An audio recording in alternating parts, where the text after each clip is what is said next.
Manoj Jarange is back. जी, वही जरांगे पाटिल जिन्होंने महाराष्ट्र में लोकसभा चुनावों के ठीक पहले आंदोलन खड़ा किया था। फिर विधानसभा चुनावों के समय भी आंदोलन करने की कोशिश की गई थी, पर वो इतना सफल नहीं रहा। अब बीएमसी चुनाव सर पर हैं और मनोज जरांगे पाटिल मुंबई में हैं। मराठा आरक्षण आंदोलन को लेकर मनोज जरांगे पाटिल एक बार फिर से सुर्खियों में है। मुद्दा वही, डिमांड भी वही है, हमें आरक्षण चाहिए ओबीसी कोटे से और इसलिए मराठों को कुणबी स्टेटस दिया जाए। इसी मांग को पूरा कराने के लिए जरांगे पाटिल मुंबई के आजाद मैदान में अपने 40,000 समर्थकों के साथ डेरा जमाए बैठे हैं। गणेश उत्सव जारी है, महाराष्ट्र का सबसे बड़ा त्योहार। हर गली हर घर में गणपति बप्पा विराजमान होते हैं, कहीं 1.5 दिन, कहीं 5 तो कहीं 10 दिन तक। ऐसे में मुंबई जैसे शहर में जो देश की आर्थिक राजधानी है, चक्का जाम होना लाजमी है। लेकिन इस गणेशोत्सव की धूमधाम में मनोज जरांगे पाटिल ने मुंबई का एक अलग ही चक्का जाम कर रखा है। इस वीडियो में हम समझेंगे मराठा आरक्षण आंदोलन की स्थिति, उसके पीछे की राजनीति, गणेशोत्सव का वक्त चुनने की वजह और इस आंदोलन का राजनीतिक लाभ किसे होगा और नुकसान किसे। मैं आगे बढ़ूं उससे पहले मेरा मनोज जरांगे पाटिल से एक सीधा सवाल है। ये जो आप मुंबई को चोक होल्ड करके बैठे हैं, अपना फायदा तो देख रहे हैं, लेकिन उन मासूम मुंबईकरों का क्या जो आपके इस तथाकथित आंदोलन से रोज पीड़ित हो रहे हैं? उनकी क्या गलती?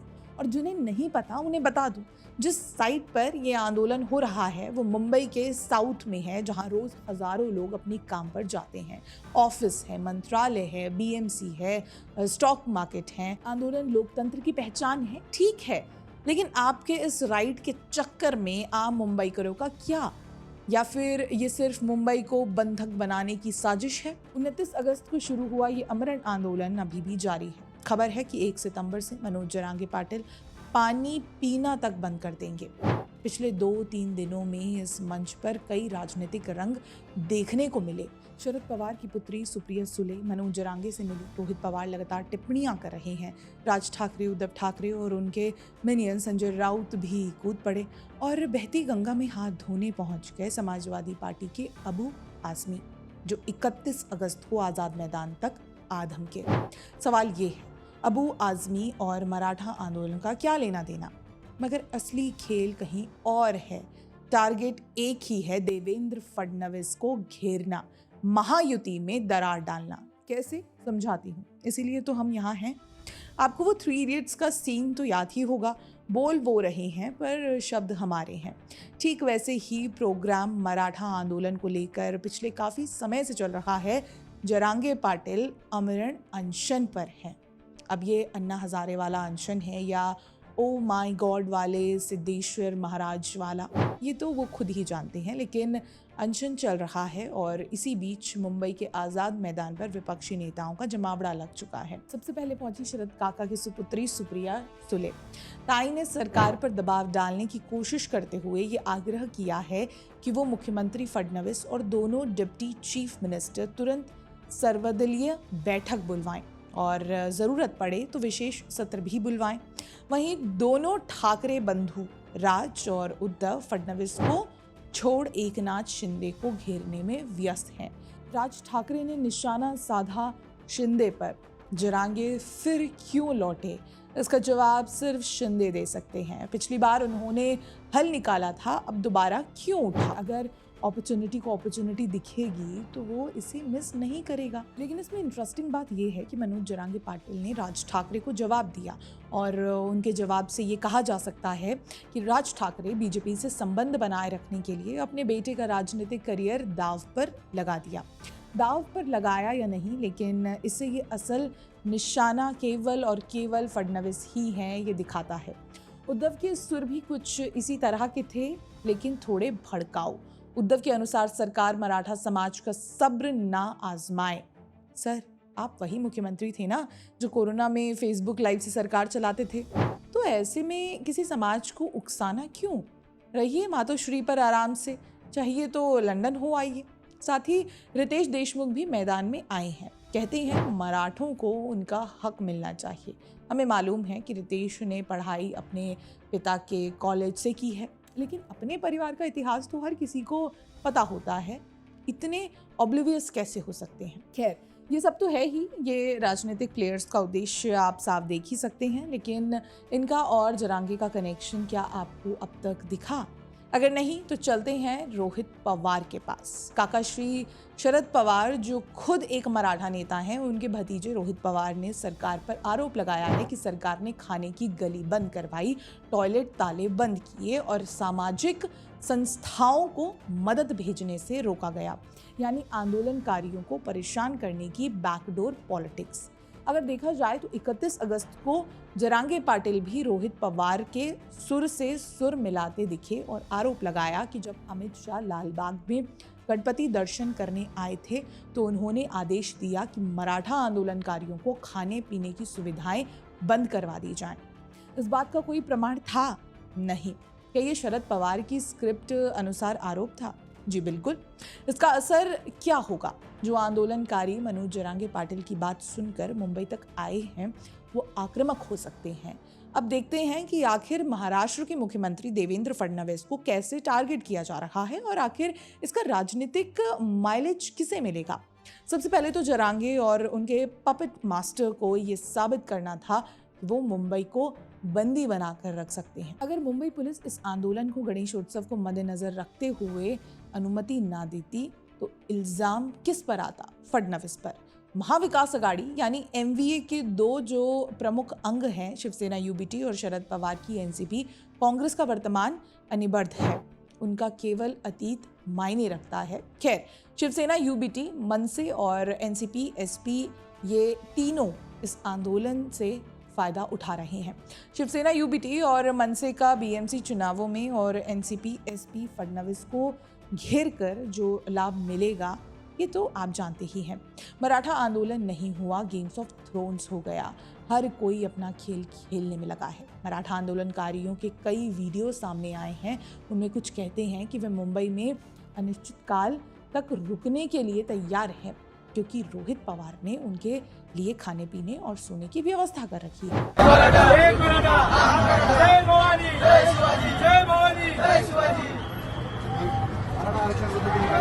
आरक्षण हे आमचा हक्कच आहे आणि ते आम्हाला मिळालंच पाहिजे. आम्ही काल सकाळपासून इथे आलोय आणि आम्ही आरक्षण घेतल्याशिवाय इथून जाणार नाही. खाण्यापिण्याची राहण्याची सोय कशी चालू आहे? आमच्या खाण्यापिण्याची सोय रोहितदादा पवार यांनी केलेली आहे. सरकारला याची काहीच काळजी करायची गरज नाही. आमच्या राहायचा खायचा सगळी सोय रोहितदादा पवार यांनी केलेली आहे आणि आम्ही आरक्षण घेतल्याशिवाय इथून जाणार नाही. आरक्षण आमच्या भूमिका बापाचं नाही. जय भवानी, जय शिवाजी, जय भवानी, जय शिवाजी, एक मराठा, लाख मराठा. तो दूसरे वीडियो में कहा जा रहा है कि ये एकनाथ शिंदे ने कर रखी है। शिंदे साहेबांनी जरा आम्हाला हॉटेलला दिलं होतं. पण मग राहायचं कुठे, खायचं कुठे? खायचं काय आमच्या शिंदे साहेबांनी जरा आम्हाला हॉटेलला दिलं होतं. आम्ही स्वतः घरातून बनवून आणलं होतं. मैं रोहित पवार वाले एंगल को मानने के लिए थोड़ा इंक्लाइंड हूँ क्योंकि पूर्व इतिहास और इसके आरोपों के स्वर देखते हुए इसकी संभावना अधिक लगती है। और रही बात शिंदे की, तो अगर शिंदे की बीएमसी चुनावों में अपनी वर्चस्व बढ़ानी है तो उनके लिए महायुति एक सेफ बेट है क्योंकि जो यूबीटी ने काम किया है कोरोना में वो कोई मुंबई में नहीं भूल सकता और ना ही कभी भूलेगा। इस आर्ग्यूमेंट को मैं ओपन एंडेड रखती हूँ, आप तय करें कि आपके लिए क्या ज़्यादा पॉसिबल है। अभी वर्तमान बात करूं तो गणपति विसर्जन आने को है।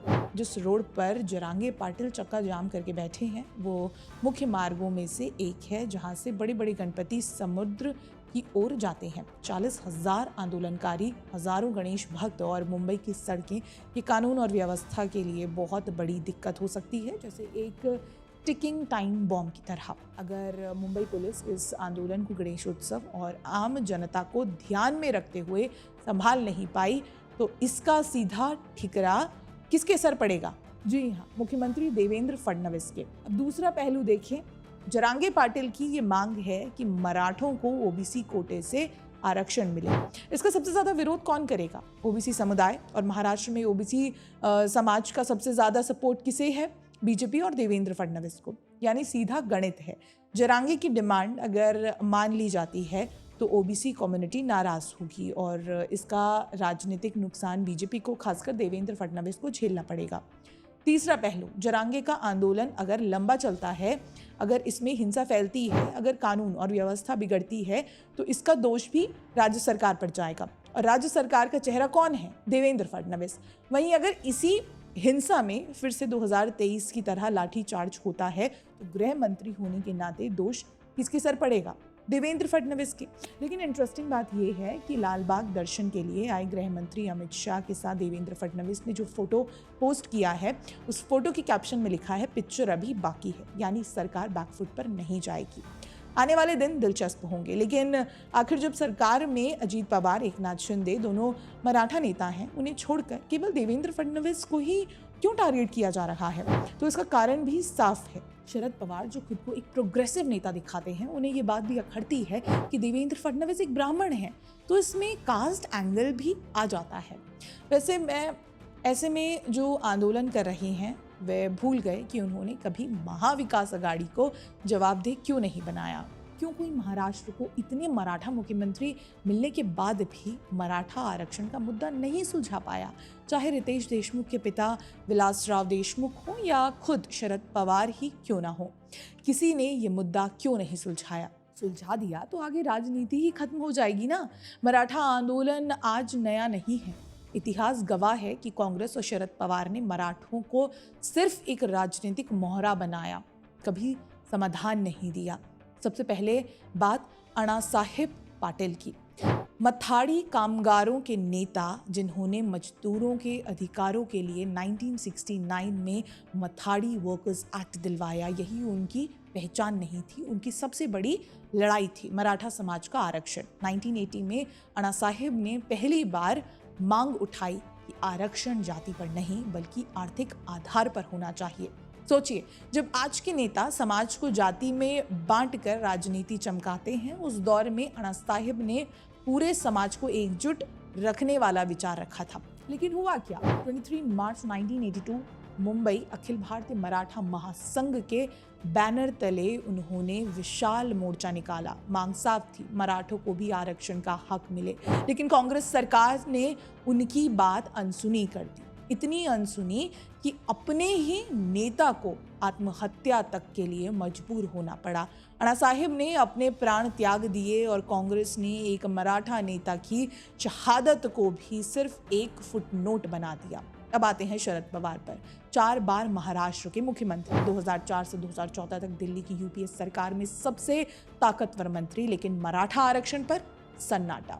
बल्कि 1994 में पवार के ही कार्यकाल का नोटिफिकेशन आरक्षण का रास्ता रोकने वाला साबित हुआ। आज वही पवार खुद को मराठा समाज का तारणहार दिखाने निकल पड़े हैं। सवाल सीधा है, अगर पवार सचमुच मराठों के हितैषी थे तो अपने कार्यकाल में क्यों चुप बैठे रहे? क्यों यूपीए 1 और यूपीए 2 के दौरान जब दिल्ली पर उनकी पकड़ थी तब उन्होंने कोई ठोस कदम नहीं उठाया? क्यों सुप्रीम कोर्ट में मराठा आरक्षण की पैरवी के लिए एम्पिरिकल डेटा तक सही से नहीं दिया गया? और यही कारण है कि आज जरांगे पाटिल जब मुंबई में आंदोलन कर रहे हैं, असल में वो कांग्रेस पवार की वही पुरानी स्क्रिप्ट खेल रहे हैं।